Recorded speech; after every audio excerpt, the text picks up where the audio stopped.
partir de agora, você acompanha a última edição do Crítica de Ponta em 2017. Nessa edição especial, a nossa equipe veio até Castro para conhecer um pouco mais sobre a região. Castro é uma cidade vizinha a Ponta Grossa, que fica a 45 quilômetros de lá, e que inclusive já foi capital do estado do Paraná entre janeiro e abril de 1894. Vamos lá?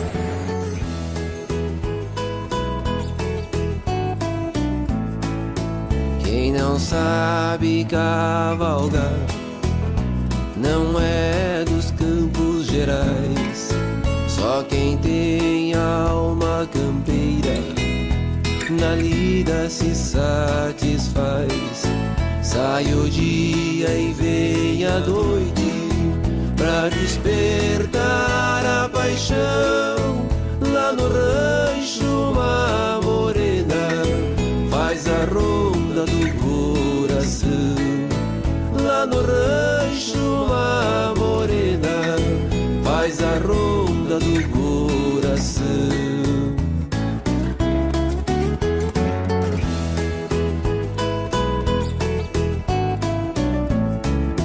Pra provar a identidade. A equipe do Crítica de Ponta se encontra agora no centro de Castro. E para conhecer melhor a história de uma cidade, nada melhor do que uma lenda, não é? A repórter Marina Micheles fez uma crítica sobre uma lenda local que fala sobre dois pontos turísticos da cidade, a igreja e a prainha. Confere! Diz a lenda dos moradores de Castro que uma cobra mora na cidade. A parte do rabo fica aqui na prainha e a cabeça fica na igreja matriz. A lenda conta que em todas as noites de Natal a cobra bate o rabo no sino. A história conta também que caso a imagem de Santana seja roubada da igreja, a cobra destruiria a cidade. O parque, conhecido como Prainha, tem como atração principal o rio Iapó. É comum que as pessoas circulem pelo ambiente, inclusive tem uma pessoa que é muito conhecida aqui, um senhor com o apelido de Tarzan, que se joga todas as manhãs da ponte do rio Iapó.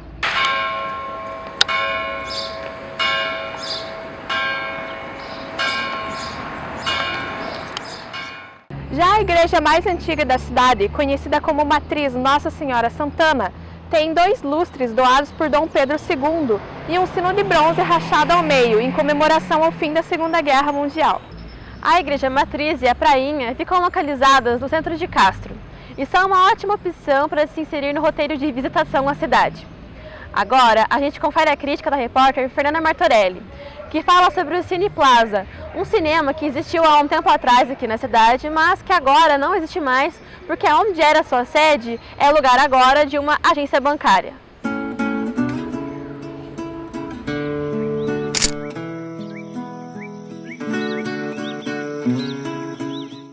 Uma agência bancária numa praça central. Essa não é uma cena incomum na maioria das cidades dos Campos Gerais.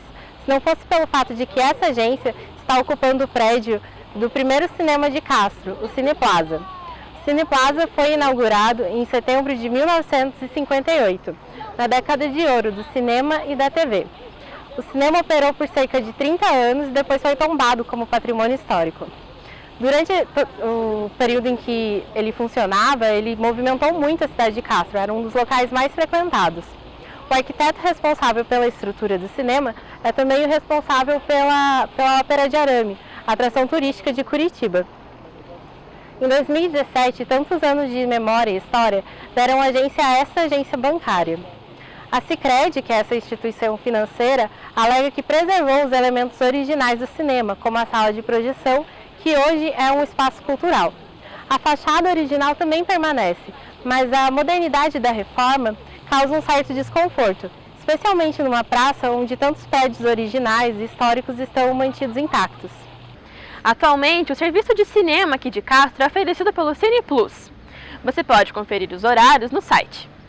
E agora, na editoria de Teatro e Dança, vamos conferir a crítica da repórter Aline Cristina, que fala sobre o projeto Dança Castro. O projeto Dança Castro completou 20 anos em 2017 e atende mais de 200 crianças e adolescentes. O projeto foi criado pela diretora cultural da cidade, Gisele Coradassi, e oferece aulas de dança, teatro e artesanato.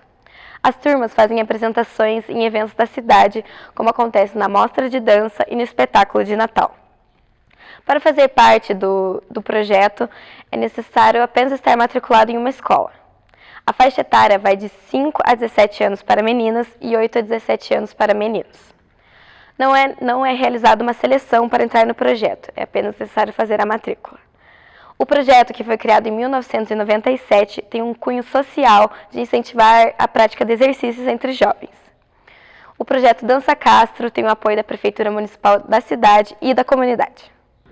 O projeto Dança Castro apresenta ainda este ano o Fantástico Natal de Bento, um especial de Natal aqui da cidade, que começou no dia 10 de novembro e vai até o dia 24 de dezembro. Agora, já imaginou um prato que mistura linguiça, torresmo e lombo de porco? Dá vontade, né? Confira a crítica do repórter Gustavo Ban sobre o castropeiro, um prato típico aqui da região. Desde 92, o castropeiro é o prato típico da cidade de Castro, em uma clara homenagem ao tropeirismo, já que a cidade foi fundada no principal centro tropeiro do Paraná e caminho do Viamão. Com ingredientes pesados como torresmo, toucinho, lombo de porco, carne seca, feijão, farinha e abóbora, o castropeiro lembra muitos alimentos consumidos pelos tropeiros, que precisavam caminhar por vários e vários dias e por isso tinham que ter uma alimentação que desse sustância. Na rotina dos tropeiros, quem preparava os alimentos sempre era um jovem homem. Já o castropeiro são poucas as pessoas que produzem esse alimento. Até um tempo atrás, o castropeiro era servido às sextas-feiras no almoço do restaurante do Morro do Cristo, mas o restaurante fechou. E agora é possível encontrar o castropeiro somente em datas comemorativas, como aniversário da cidade e eventos de igrejas, ao preço de R$20 mais ou menos. Desde 2013 e 2014, a Secretaria de Turismo, junto com algumas entidades, capacitou algumas pessoas para produzir esse alimento. Mas o que nós vemos na realidade daqui da cidade é que nenhum restaurante serve esse alimento, o castropeiro. O que acontece é que alguns restaurantes da cidade adaptam esse alimento e produzem outros pratos com alguns alimentos típicos, como o feijão, a linguiça, o ovo e a couve. A próxima oportunidade de experimentar o castropeiro é no aniversário de Castro, que acontece no dia 19 de março do ano que vem, 2018. E agora, na editoria de música, vamos conferir a crítica do repórter Yuri Silva sobre o grupo holandês de Castrolanda, que promove danças e também um pouco do folclore da Holanda. Não é dos Campos Gerais, só quem tem alma campeira na lida se satisfaz. O grupo folclórico holandês de Castrolanda iniciou suas atividades em 1953, quando ele ainda era conhecido como Grupo Holandês dos Tamancos. Pouco antes disso, os imigrantes holandeses vieram para Castro e Castrolanda e possuem suas raízes até hoje aqui. É interessante observar porque esse grupo mantém parte do folclore holandês e também algumas danças típicas da Holanda. Aqui, como essa região tem forte influência da Holanda, essa iniciativa é muito interessante. Por exemplo, eles vestem o traje de uma pequena vila pesqueira da Holanda, Volendam. É muito interessante, pois esse grupo mantém, de certa forma, as raízes holandesas que estão presentes aqui em Castro e também em Castrolanda. A equipe do Crítica de Ponto está agora passando pelo Parque Lacustre aqui em Castro. E passando pelo local, nós encontramos a professora e que também é psicóloga, Joeli Grimborg Marques Souza, que está passeando por aqui com o seu neto. E agora vamos perguntar para ela um pouco sobre como é a vida aqui na cidade. Joeli, para você, o que é a cidade de Castro? Uma cidade maravilhosa, abençoada por Deus. Não só a cidade, como as pessoas também. Então, com muitas belezas naturais, então o Parque Lacustre, e diversos locais, não só no centro, mas também mais retirado. Então tem grutas. Quando eu estive em Minas Gerais, eu disse para o meu marido, olha, as grutas de Castro não perdem pelas grutas de Minas Gerais. O que precisa é ser explorado, ser valorizado como turismo. Então é uma cidade maravilhosa, que eu acredito que a geração de vocês poderá explorar bem mais o turismo que tem aqui. Então valorizando as belezas naturais. E uma coisa que não poderia faltar em uma cidade são as artes urbanas, também conhecidas como pichações. O que também não falta aqui em Castro, principalmente em monumentos históricos, e um caso em comum é que elas causaram repercussão na internet. Confira na crítica da repórter Daniele Farias.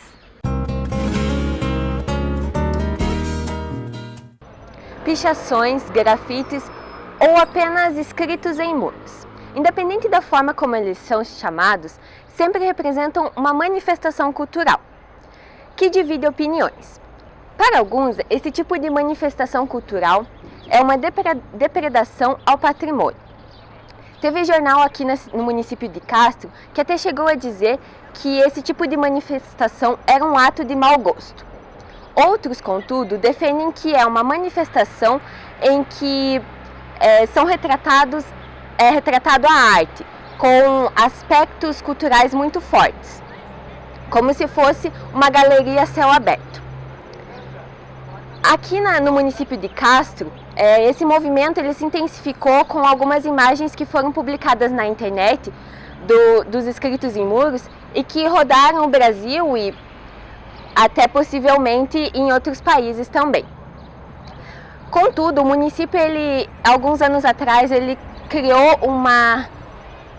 um ato em que a prefeitura ela apagava todas essas manifestações culturais que estavam escritas em prédios históricos. Apesar disso, é possível afirmar sim que trata-se de uma manifestação cultural e que retrata uma forma de comunicação entre quem produz e quem também visualiza ela. Uma recomendação é o documentário Picho, que revela a realidade dos pichadores e mostra também o limite, quer dizer, mostra também aonde começa a arte e onde termina o que se ainda acredita se chamar como crime. O documentário está disponível no Vimeo. E agora vamos conferir a crítica literária da repórter Juliana Lacerda sobre a Biblioteca Municipal aqui de Castro.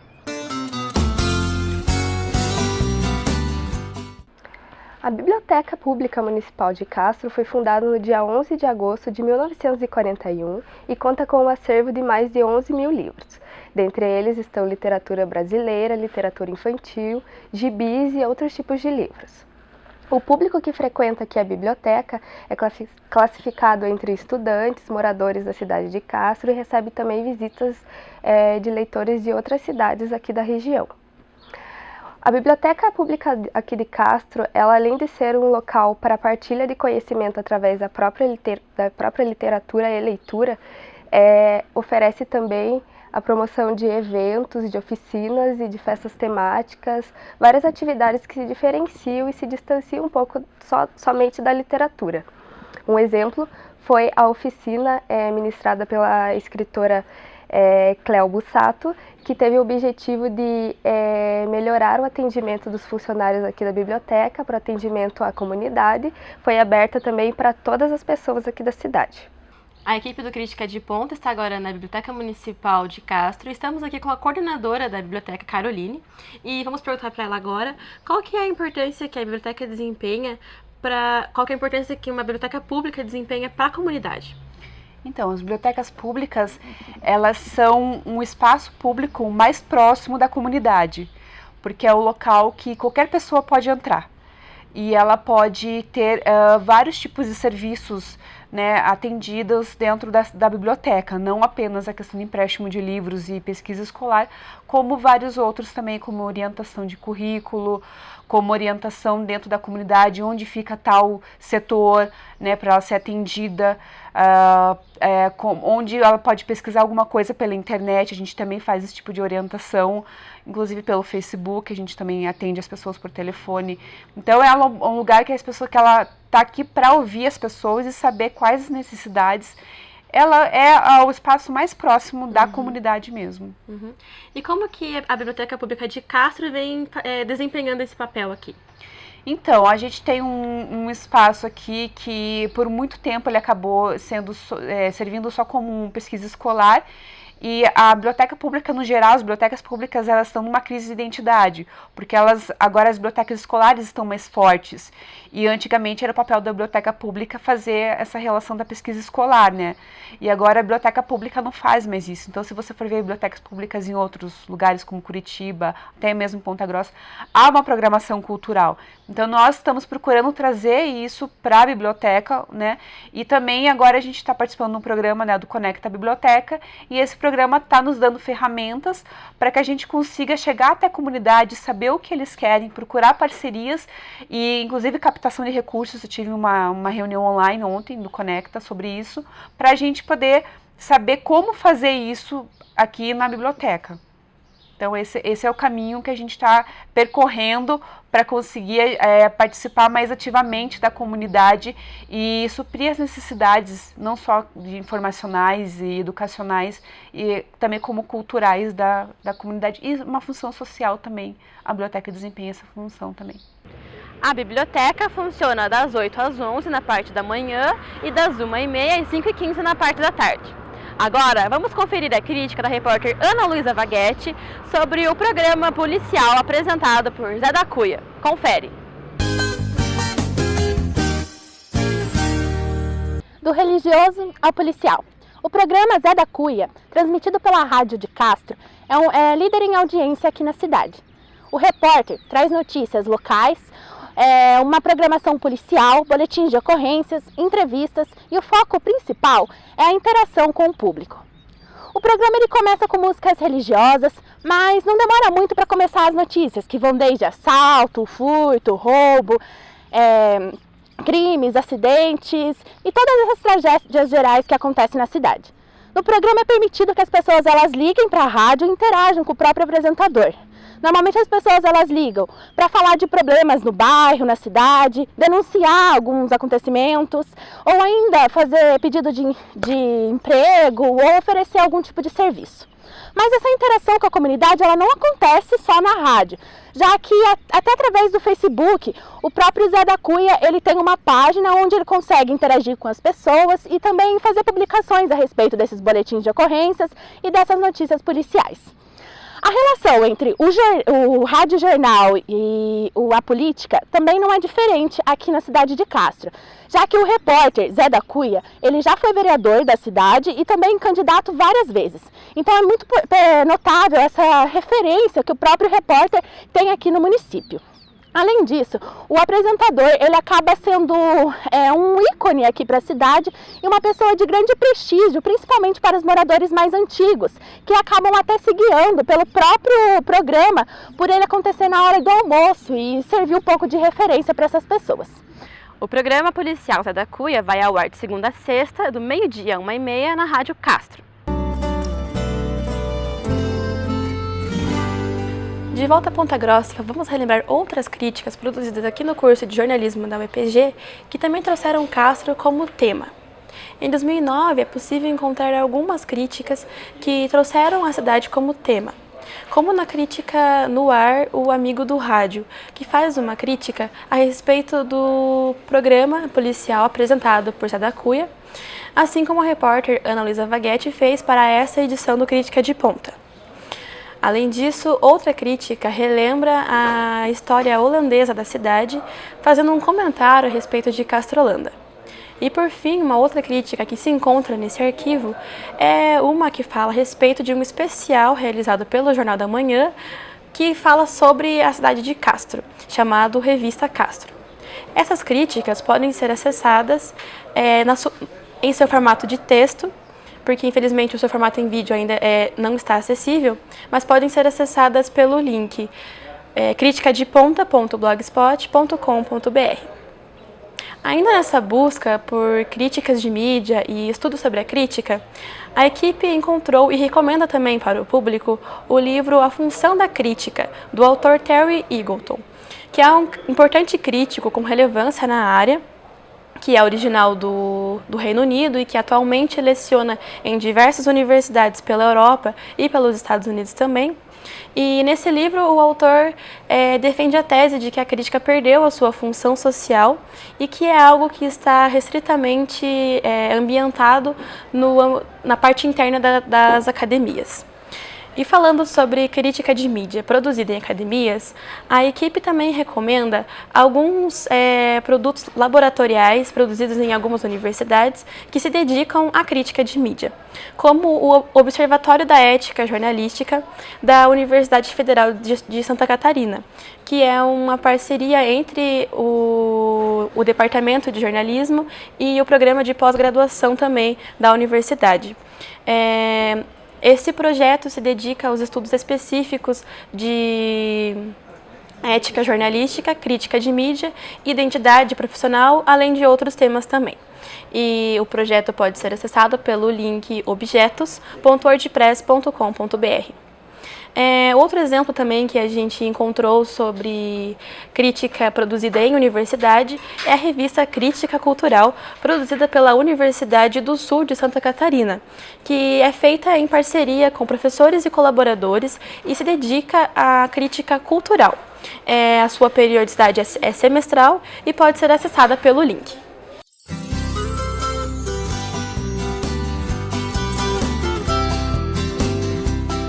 Alguns acontecimentos impactaram diretamente na cultura esse ano aqui nos Campos Gerais.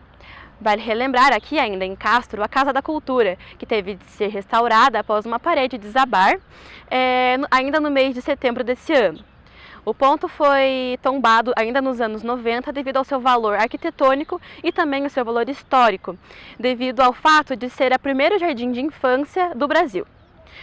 Ainda nos Campos Gerais, uma outra casa da cultura chamou atenção recentemente, no último dia 20, em Araputi, quando foi incendiada, foi tomada por um incêndio e acabou destruída. Até o momento ainda não se sabe o motivo do incêndio e vale lembrar também que a casa estava interditada faziam 3 anos devido a uma infestação de cupins. O ano também foi marcado por festivais, como o Festival da Lua, em Palmeira, que é um festival novo que vem começando a marcar tradição lá, está na sua 2ª edição e leva os moradores da cidade até a Praça Matriz para poder degustar um pouco da variedade gastronômica da cidade. O ano também foi marcado por festivais que acabaram não acontecendo, como o Festival da Coxinha de Farofa, na Lapa, que é um festival tradicional de lá, mas que infelizmente esse ano não pôde acontecer. A cidade de Tibagi chamou atenção por um concurso de fotografias, que foi um pouco diferente. O seu conceito não era para fotografias profissionais, e sim para fotografias que remetessem a pratos típicos da região. Ao final, as fotografias vencedoras iriam compor um livro de imagens e receitas, que após esse livro ser feito, seriam avaliadas e legalizadas como pratos típicos da região. Essa edição especial do Crítica de Ponta chega ao fim. A equipe do Crítica de Ponta se deslocou até Castro para levar mais informações sobre a região aos telespectadores. Por esse ano é só, até a próxima!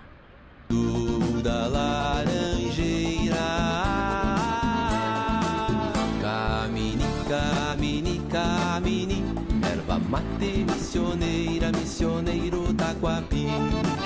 Camine, camine, camine, erva mate, derrubado da igreja, a cobra destruiria a cidade. O Parque Municipal... Só um pouquinho, tem uma moça passando atrás. E vai passar mais gente. Não vai parar mais de passar. A prosa fica muito boa. Desculpa, gente. Passe logo essa cuia, não fique falando à toa. O Castro se frequenta uma biblioteca.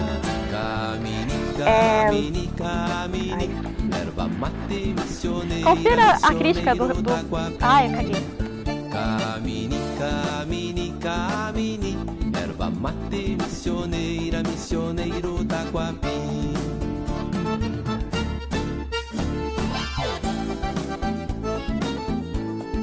Em 2013, lei de 2014, a Secretaria de Turismo, ela preparou algumas pessoas você colocar a mão na cara e eu parei. Desculpa, Anjo. É o cultivo da amizade. Camine, camine, camine, erva mate missioneira, missioneiro Taquabi.